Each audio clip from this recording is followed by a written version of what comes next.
Hello everyone, you guessed it, Adam here today, and we will be looking at my top 10 characters slash weapons in Hyrule Warriors Definitive Edition.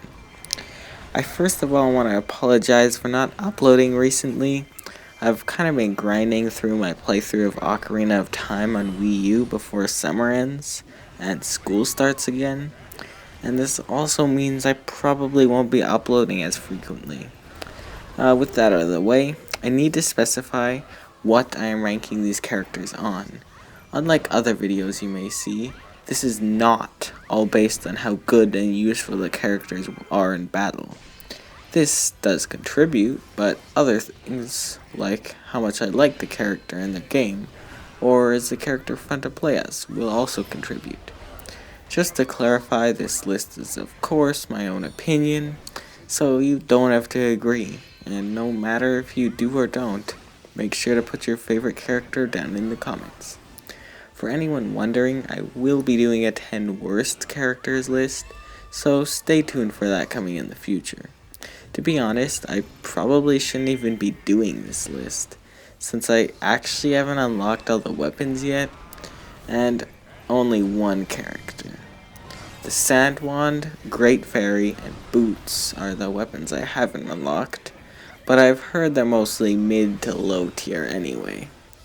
I'm sure they wouldn't affect this list. I haven't unlocked Toon Zelda either, but in this case she could affect the list since I really like her character. Although based on fighting her gameplay seems kinda plain. Anyways, without any further ado, let's get to our number 10 spot. Number 10, King Daphnis with the Sail.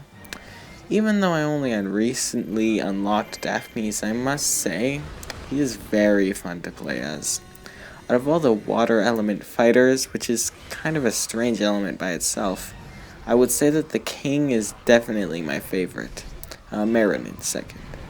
Being a mid-tier character, his damage output is relatively average. He doesn't have a great boss destroyer, but almost all of his combos are great at racking up KOs and clearing big groups of enemies. In 1v1s, his many attacks that knock the boss over are very useful for continuous juggling. As for him and his game, I am sad to say that I've never actually played Wind Waker, but I might get around to the remaster on Wii U. Based on what I've seen, even though he appears as the King of Red Lions for much of the game, he seems like a pretty cool guy. I find lots of his moves very satisfying to use, especially when you get a lot of KOs. As a final note, I must say, though sometimes odd, King Daphne's voice is for sure one of the least annoying. Number 9, Sheik with the Harp. Practically everyone knows that Sheik is Zelda by now, but that doesn't make her ninja-like character any less awesome. I prefer Sheik over Zelda anyways. Debuting in Ocarina of Time, much like a very surprising amount of characters in this game, Sheik is almost always considered a top tier fighter. She's pretty much loaded with everything. She has good attacks for clearing, 1v1s, and bosses.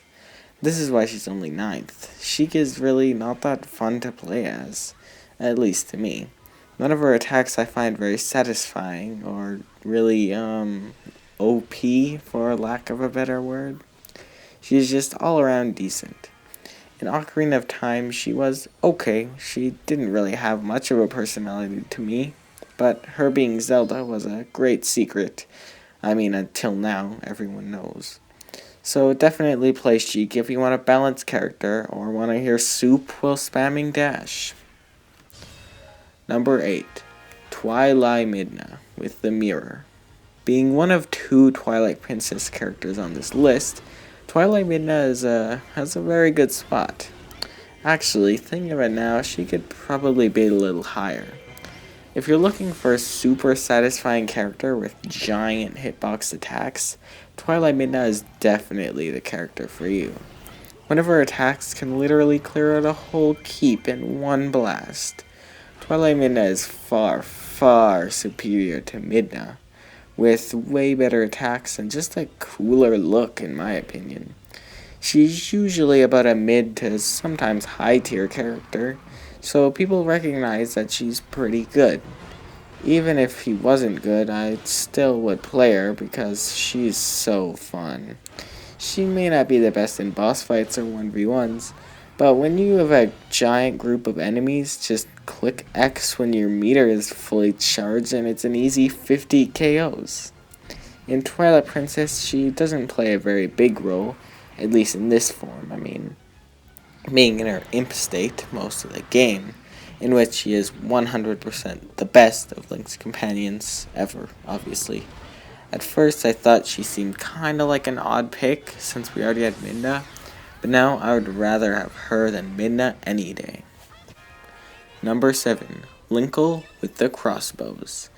Okay, if you thought Twilight Midna was fun, just wait until you get Linkle. Probably about the funnest character in the game. And that's about where her glory ends.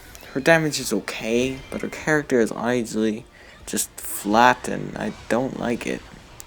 For a long time, people had wanted a female Link, and I think this was the right and wrong choice to introduce one.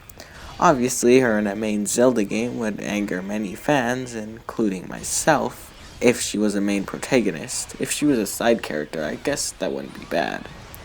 But this game is kind of prone to annoy you at one point or another. Whether it's your ally fleeing who's across the map and you can't even get to them, or your character absolutely shrieking when they get launched, which is Linkle's case, chances are you might get frustrated once or twice. Her voice is ear torture to me, and her story in the adventure mode is too bland to make up for it anyway. Away from the bad stuff, like I said, her damage is okay, and she is usually about a mid-tier. She doesn't have fantastic attacks or anything in specific, but her attacks are so glorious and satisfying to use, she had to be here on this list. Whether it's jumping up and spraying arrows or throwing bombs everywhere, there's attacks for everyone. I can't say much about her game since she is original to this game, like only one other character on the list. But her story is pretty bland, like I've said practically 3 times now. I also can't say anything about her other weapons since I haven't unlocked it, so yeah, that's number 7. Number 6. Lana with the Book of Sorcery. Lana is a bit of a strange character. She's practically the only main character in the story mode that is exclusive to Hyrule Warriors, maybe Sia too. With one glance at her other weapons, she would be a very low tier character. But the Book of Sorcery definitely saves her case. Not great for bosses, I guess combo 4 is okay, and not bad in 1v1s. Racking up tons of KOs is for sure where this weapon shines. Many attacks are ranged and decently powerful too, giving the book usually a mid-tier spot. Combo 5, the cube one, is definitely one of my favorite attacks in the game. She's decently fun to play as, Combo 5 being the funnest for sure.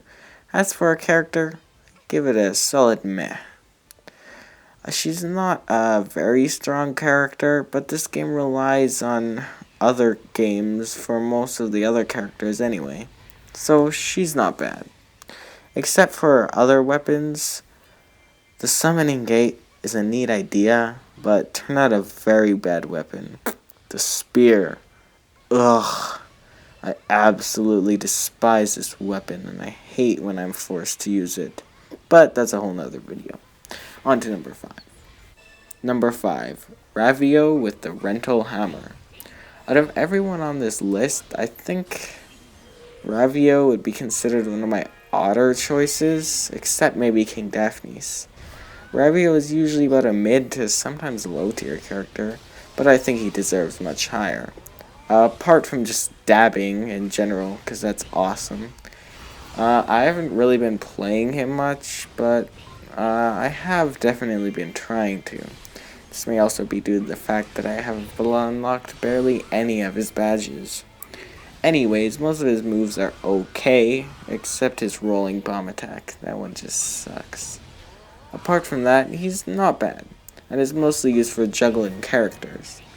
Unlike many other characters, he's much better in 1v1s and racking up KOs. This also means a bit less satisfying and fun to play as, also probably why I hasn't been playing him as much. Listening to all of this may make you wonder why he is even in 5th. This is mostly because of his character. I have absolutely no idea why I got to love Ramiro so much, but there has been times when he was my #1 character to be in Smash. That has changed now, but he's still up there. Ever since his first appearance in A Link Between Worlds, I've always just really liked him. Anyways, this video went a little bit longer than I was expecting, so it's actually going to be in a whole nother part for the top 5. But thanks to everyone for watching, and I'll see you guys in that video, which shouldn't take long to come out. So, yeah, see you guys then. Bye.